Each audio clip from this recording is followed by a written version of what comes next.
Assalamualaikum warahmatullahi wabarakatuh. Ketemu lagi bareng Jang Wahab di channelnya Kayu Agung Radio. Anda Bapak Malemana, seperti biasa Jang Wahab selalu dikawani oleh Pak Yus Rizal. Iya, selaku narasumber kita hari ini dan berikutnya. Ya Anda Bapak Malemana, sebelum kita lanjutkan bincang-bincang, jangan lupa Anda Bapak Malemana subscribe di tombol subscribe kita. Dan bisa dengan yang lain ya Anda Bapak Malemana, supaya kita lebih termotivasi untuk mengupload video-video yang unik lainnya. Anda Bapak Malemana, ya pun.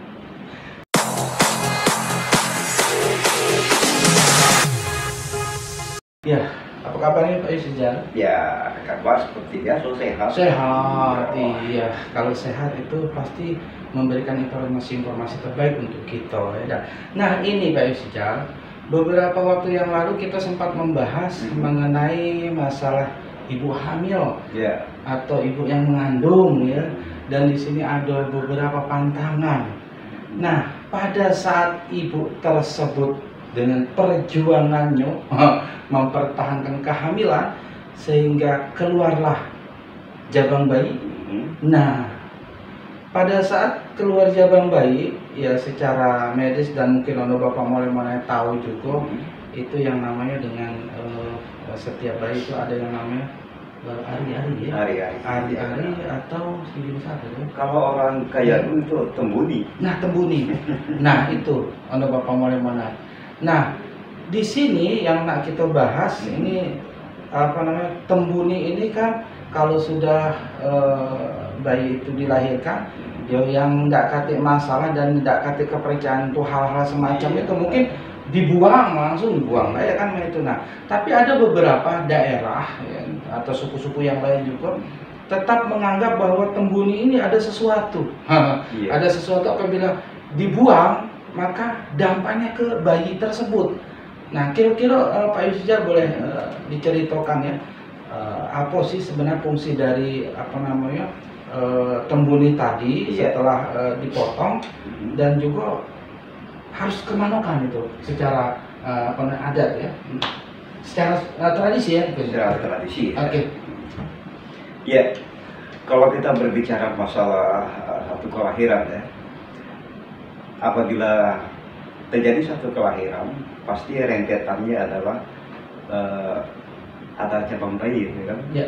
Nah, cabang bayi itu biasanya membonceng yang namanya ari-ari, atau orang Kayagung menyebutnya tembuni, kan? Nah, ari-ari atau tembuni ini bagi orang Kayagung itu dianggap sebagai cabang bayi sebenarnya. Oh, iya.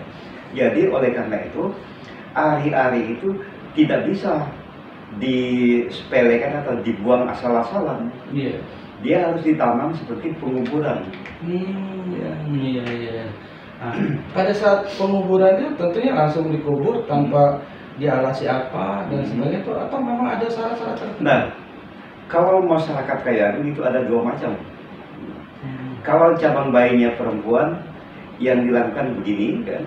Kalau laki-laki harus begini. Nah, kita ambil contoh misalnya kalau dia perempuan, biasanya orang Kayu Agung itu mengharapkan garis keturunan itu kalau perempuan, dia selalu punya prinsip atau tabiat penuh dengan keibuan atau patuh dengan keluarga, katakanlah patuh dalam rumah tangga.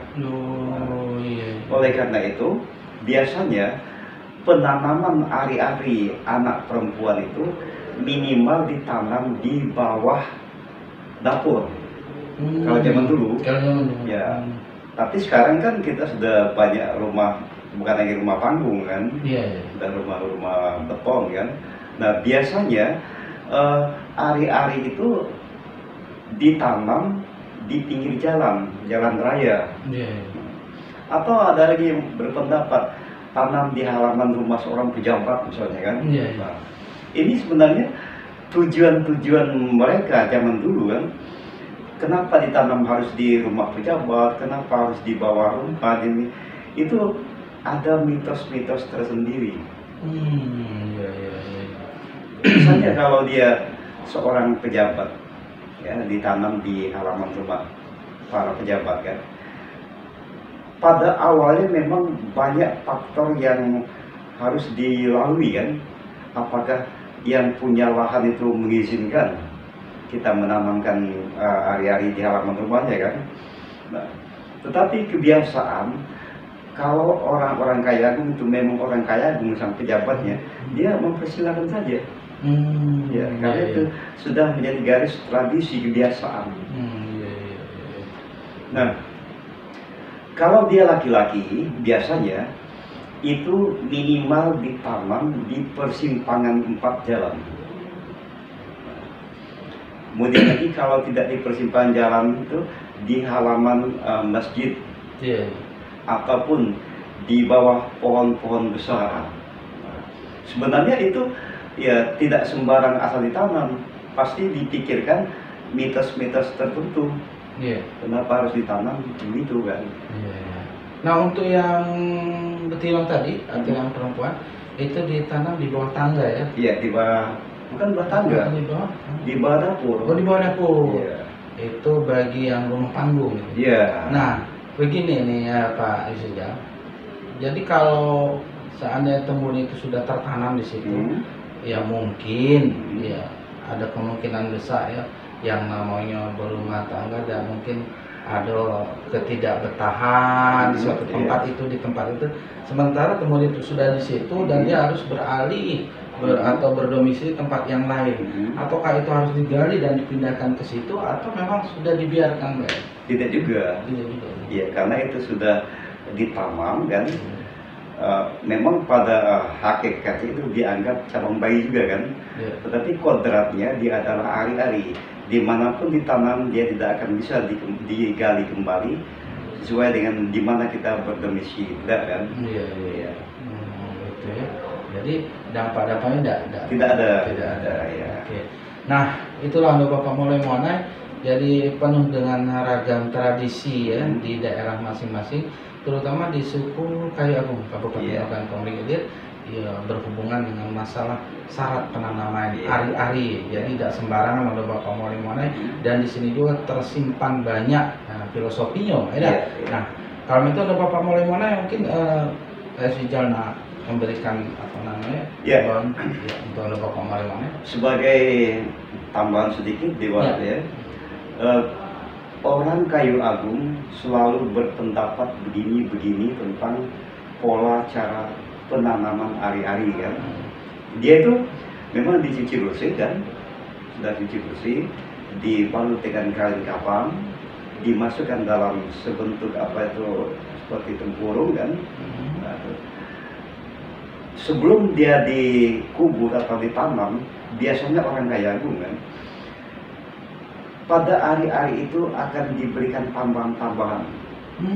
Misalnya kan, ada yang berpendapat kita harus mengambil rambut di bagian ubun-ubun si ayah, kemudian mengambil bulu mata si ayah,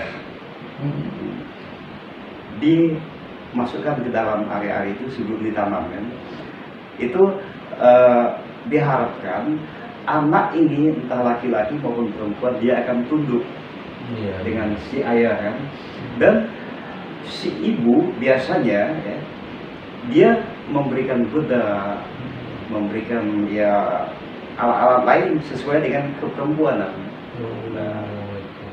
Sebenarnya ada yang mengatakan itu tahyul kan, tetapi secara turun-temurun dari zaman dulu memang demikian dilakukan.